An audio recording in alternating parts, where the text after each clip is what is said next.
I love early morning swims, getting up to greet the sun and diving in. I'm not an all year round swimmer, unfortunately. I've got soft over the years.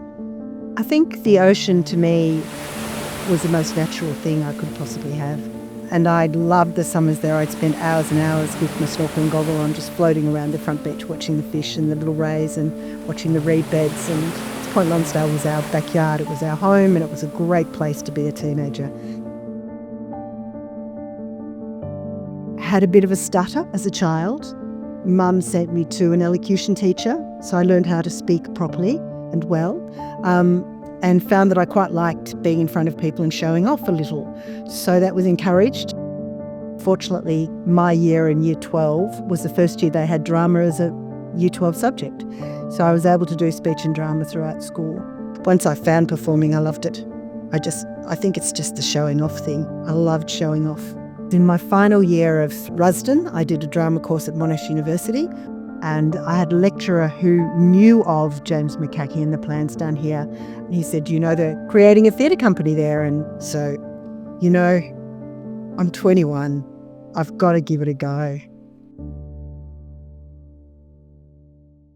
So Deakin University had decided they were going to offer a theatre studies course, and they leased these woolen mills down here in Pakenham Street River as their creative area.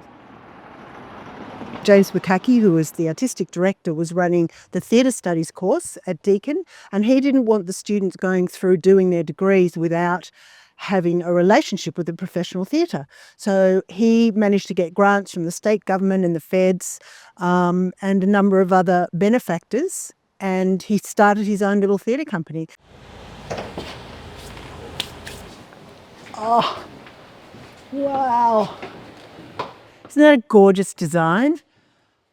Trying to think, someone's child did that, but that was the one I was talking about. It was fabulous because with this huge ceiling, we had these massive elastic stockings stretching from the roof down to the floor, and actors could get inside the stockings and do crazy movements that made them look like trees or scary shapes, and the kids could move around through them. So the children who came to see it, Hansel and Gretel, didn't sit in seats. They sat on the floor, or they could move around the space and get close to the witch or stick with Hansel and Gretel. I certainly felt that what we were doing in the theatre here was really innovative and new.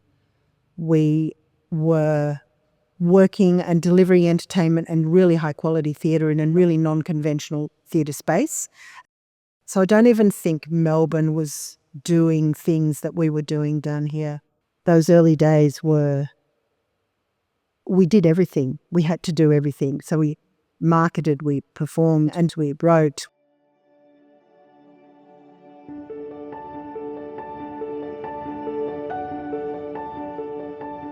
Mr. Lane, how many years? I don't know whether you call me Hewitt or Birrell. Oh, you can call me Hewitt. whatever you like. You always did, so there you go. How you been? Been good. It's a long time, 1978. Yeah, Robyn's very, very talented, very calm, very professional. She just knew her stuff, and I really liked her as a person, and liked that she come from a theatre background as well. As part of our partnership with Deakin University, as well as teaching the theatre studies students, we were the talent used by the communications or marketing, I'm not sure what they were called in those days, team to create the off-campus course materials. And that involved a lot of voiceover. And we'd go down into that little dungeon of Peter Lane's where we actually did the recording work.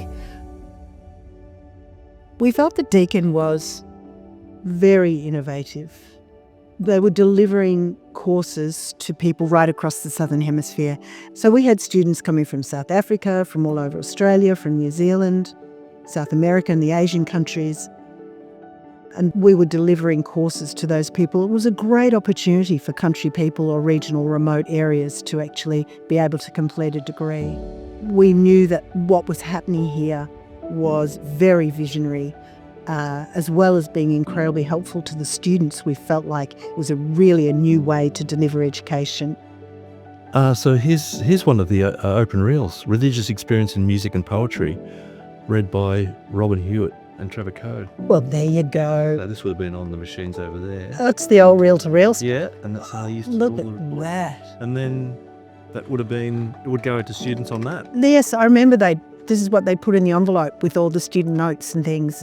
And there was something very satisfying about the thought of all that hard work being put on a funny little cassette tape or a videotape and stuffed into a yellow envelope and with an address in South Africa or, Northern Territory. We felt really valued and felt like we were making a difference.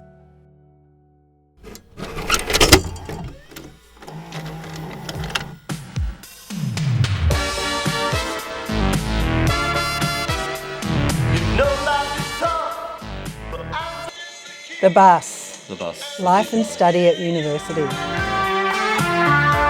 What's uni? Oh, tough question. We were approached by the Victorian Vice-Chancellor's Committee, who wanted to make a program that was aimed at school leavers maybe, who at that stage research was showing that they just thought universities were a place where you went to become a doctor or a lawyer. So they wanted to break down that myth. I knew Robyn obviously as being one of the Mill Theatre actors. She was spot on, being like the right age, although she was probably younger, but she was supposed to be playing a 30-year-old. And because I knew her, she had the voice, she had the acting ability. She just fitted the bill, really, really comfortably. But I also thought university would help me on a personal level. It's hard to explain. I played a woman who was back at university after having her family, a 30-year-old woman, and they auditioned a young man to come in as the student straight out of school going to university. And I met this young lad and he told me his name is Guy, and he said, if there's anything you can tell me, I've never done anything like this before, give me a few tips. And of course I gave him the breadth of my knowledge, which was, just enjoy yourself and relax.